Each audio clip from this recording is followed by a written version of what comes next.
নমস্কার, সৌরভ রিয়েলটেকে আপনাদের স্বাগত। আমি আপনাদের বন্ধু শৈবাল।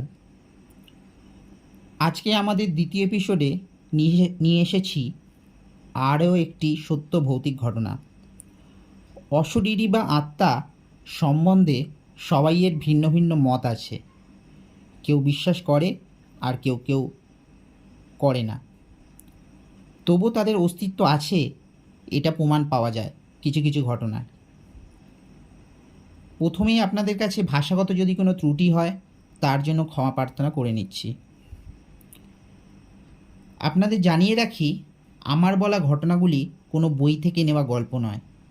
এগুলি মানুষের সম্মুখীন অভিজ্ঞতা বা অনুভবগুলি আমি আপনাদের কাছে তুলে ধরছি। চলুন শুরু করা যাক আমার একটি বন্ধুর সম্মুখীন হওয়া এক ভৌতিক ঘটনা নিয়ে, যা সে আমাকে শুনিয়েছিল। আজ থেকে প্রায় 4 বছর আগের ঘটনা। তখন করোনা কাল চলছে। সেই সময় সকলেই জানেন রাস্তাঘাট শুনশান থাকত।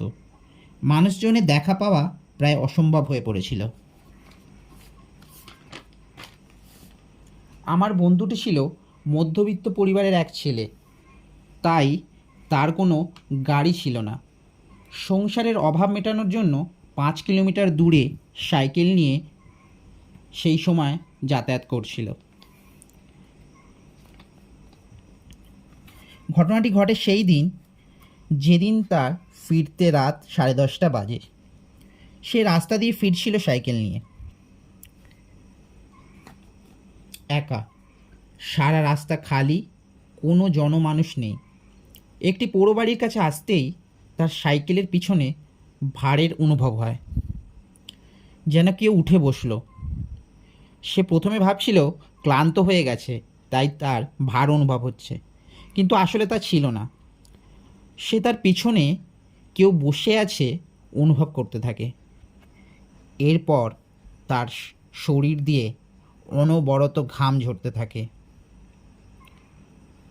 তার প্রায় থরকম্প অবস্থা। সে কাউকে কিছু বলার অবস্থায় ছিল না। এদিকে রাস্তা খালি। তারপর কিছু দূর যেতে একটি শ্মশান আসে। তারপরেই তার সাইকেলের ভার কমে যায়।